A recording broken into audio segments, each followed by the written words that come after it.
Today I'm going to be peeling off the plaster of making my first ever YouTube, I'm going to say piece of content, not video, podcast. And I'm excited to do that because the time has come. I just need to do it. I know it's going to be bad in the sense of, I don't know, the way I'm building it, the way I'm doing it. It's my first time. There's a lot of things to include, but I think that I'm just sick and tired of myself not finishing things and just being a bit scared to do them, and I've come to the realization that it's around 3 years ago that I fully decided that I was really gonna go for it to build out my idea. I've had an idea for a business for about, I think it's basically about 4 years, but oh my God. But 3 years ago when I first said I was gonna, okay, like, let's go for it. And I am still in the position that I do not want to be in, where I have advanced a lot. A lot. I will give myself a tiny bit of credit for, but nothing that I can still produce or show people, which is kind of the whole point, right? So, this is my peeling off the plaster of the content machine because I just need to get my thoughts out there.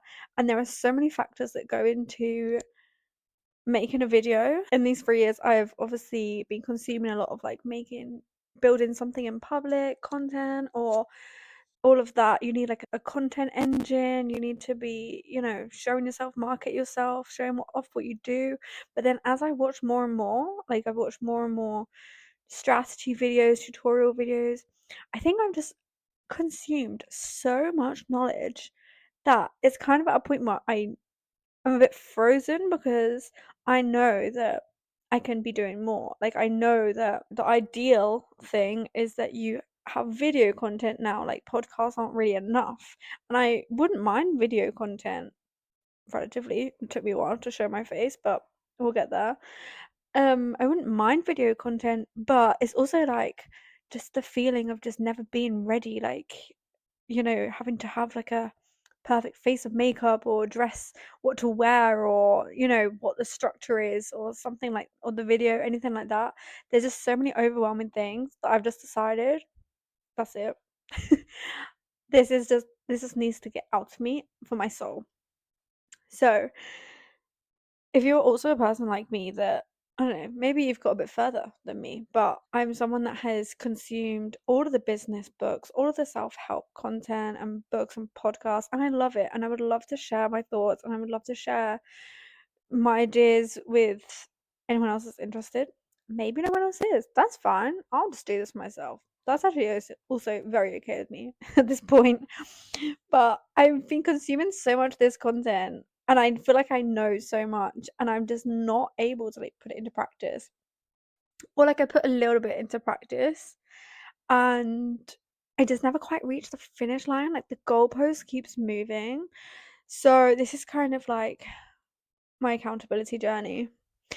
That's basically what this is, and hopefully you'll find some value here. I think I've made this video today because I've just realized that in the beginning of the year, I was all fired up and very motivated to get some concrete goals and set things out. And one thing I have realized is I am terrible, like terrible at guessing how long things will take. Like, I cannot even explain to you how bad I am at this. It's just not my area of expertise, and that's fine. But I need to, I don't know, do something with that. So something that I thought would, something that I thought would not be that much to get to my like first MVP is now still not there. I think it's so close still, but again, I've been saying that. I've just realized that I've been saying that since January. So this is like my check-in time and my time to be like, okay, what is going right and what is going wrong, and then let's try and fix that, basically.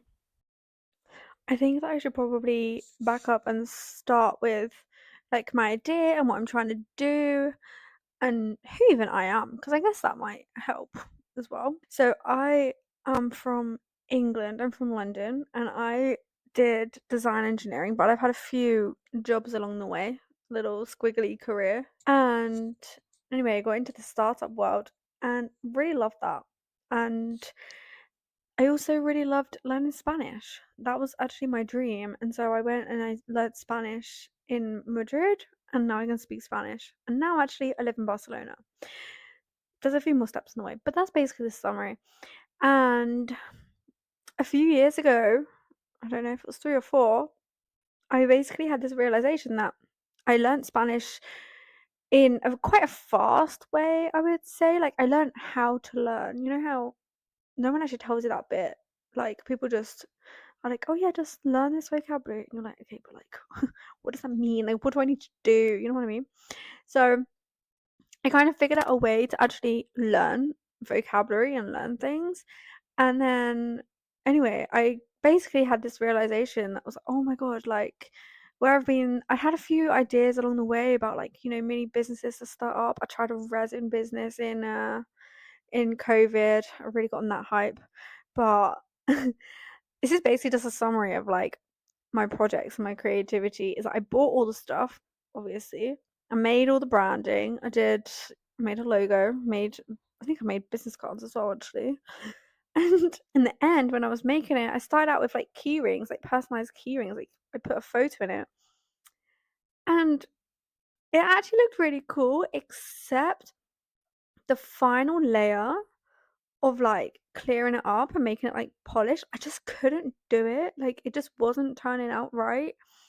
And I did try and different things. Like, I did keep looking, but there came to a point where I just tried so many things and I'm just like not happy with it. And so I kind of just was like, okay, gonna have to put some pause. At the same time, I'd like just started a new job as well, where when you start a new job, everything is changing.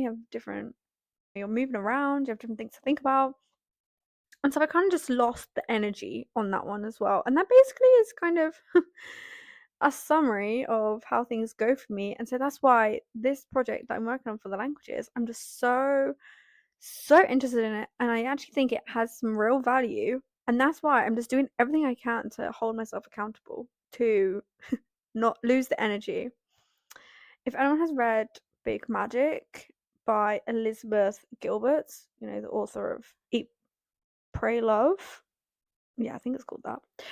What she says is that or what she believes is that ideas they are something that are in the universe, and ideas just want to be realized, that they want to be brought to life.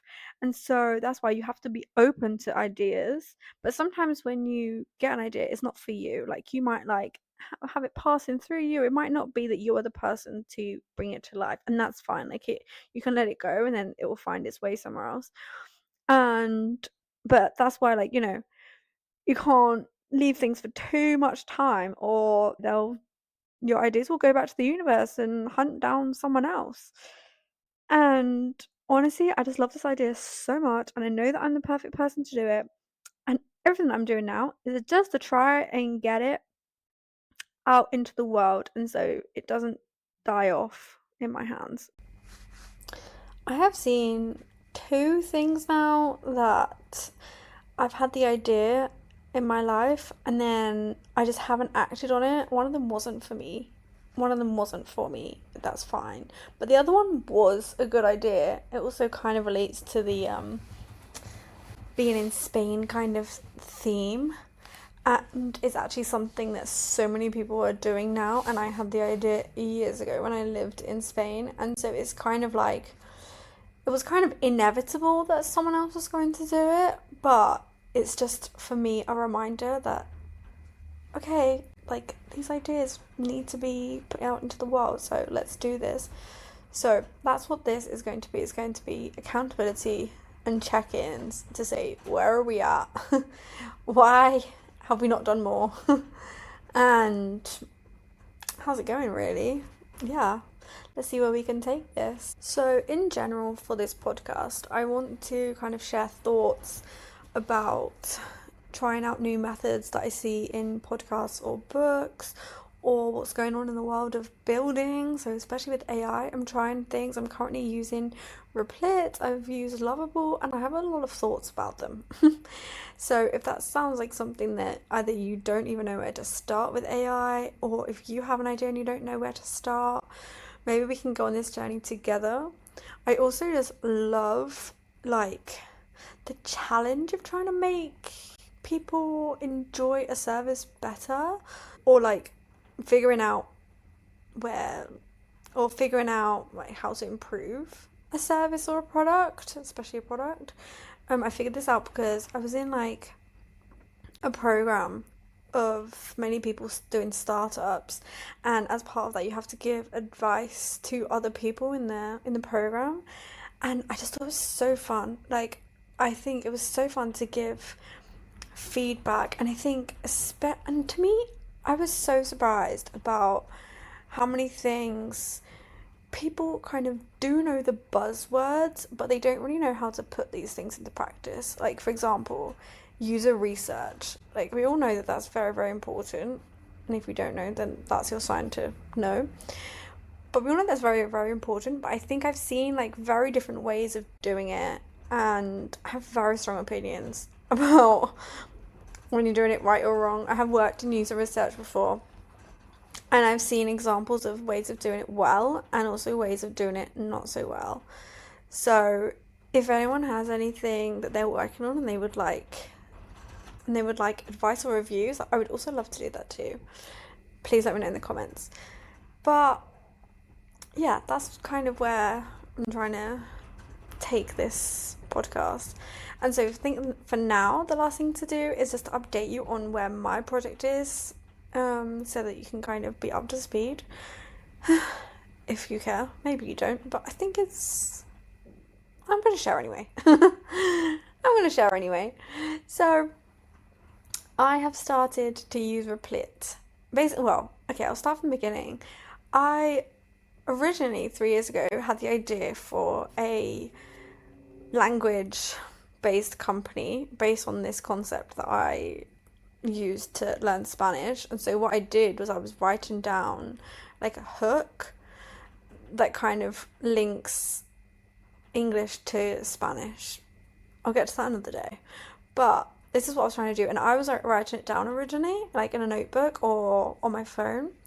And so when I was thinking about this, it was my original idea was for a workbook, because I was like, well, half the value comes from, writing with your hand. I want you to remember it, right? Like, and I think that a lot of what, say, for example, Duolingo does, or these other tools, they just kind of want your eyeballs. They just kind of want your presence, but they're actual, I mean, they do use like many techniques and cognitive techniques to try and make you remember, but I think it is mainly based around getting you to keep going, which has its benefits, but I personally don't think that it's the most efficient way of learning a language. And given the fact that many people have learned a language, not learned a language, but done their streak for like over a year and they still can't speak the language, I think something is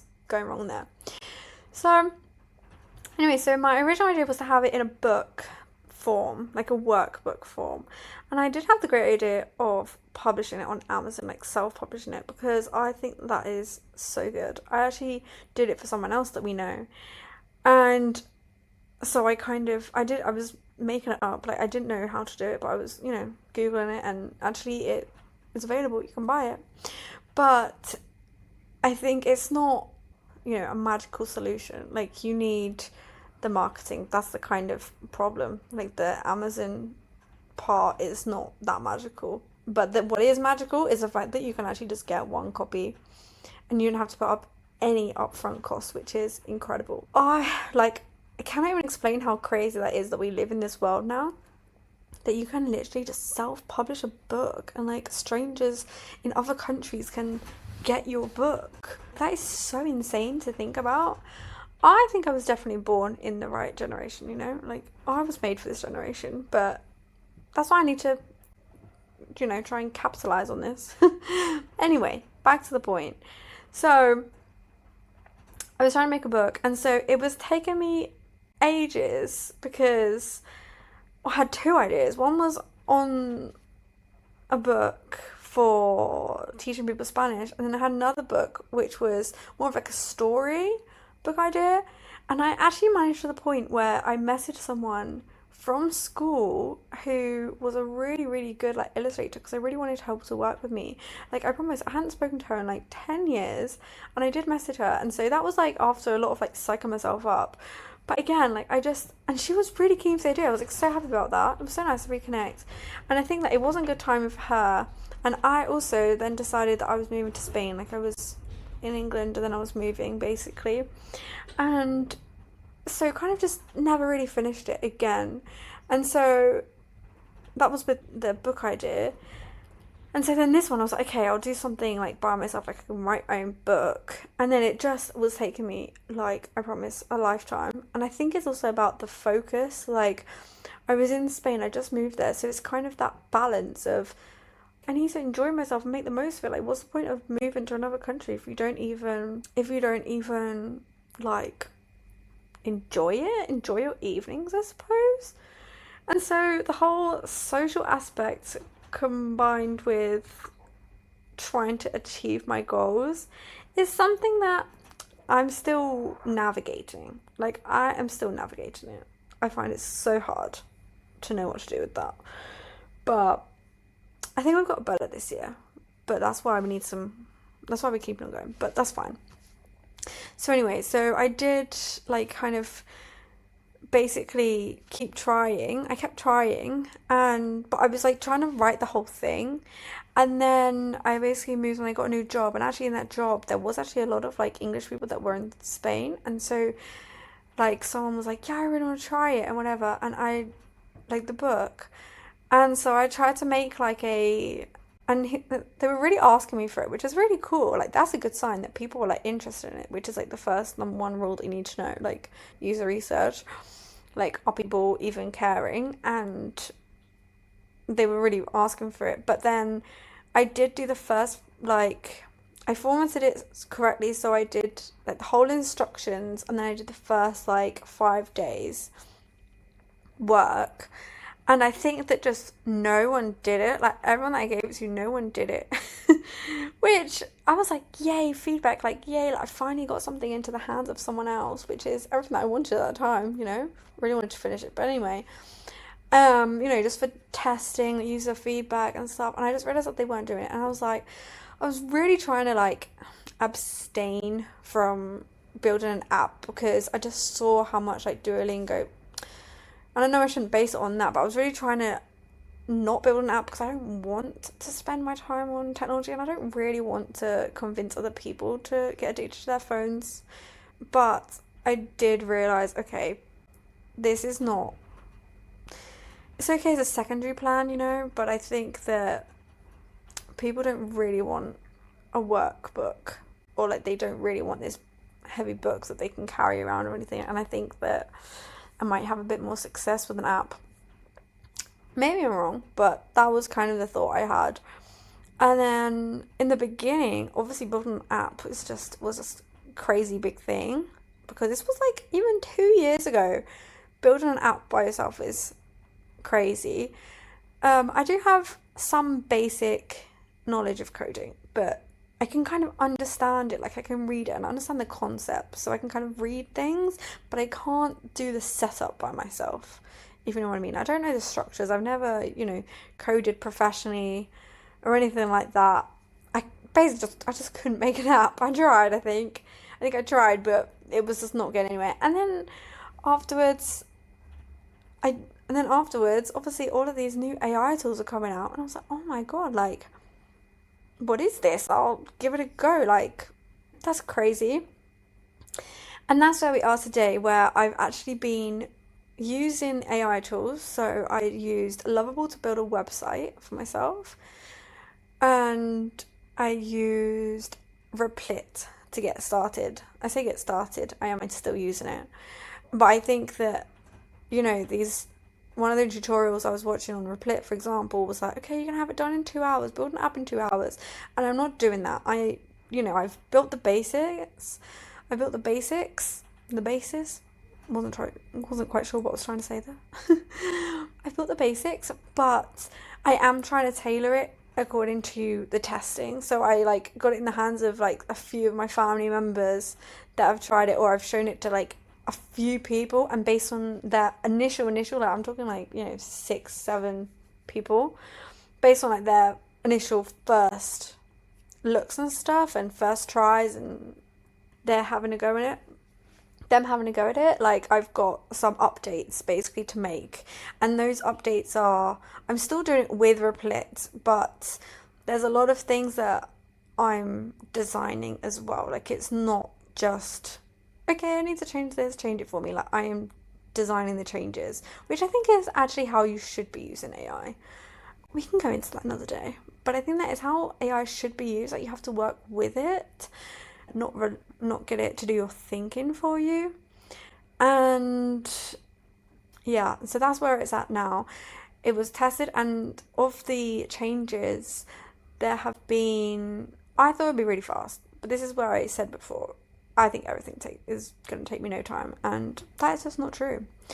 And actually, I did start like designing some part of it, and then in the end, I showed it to like one person, and they were like, "Oh, I don't know if I need that bit yet." And I was like, "Oh, okay. Well, maybe I will just really scrap it back to the first like MVP, like really scrap it back."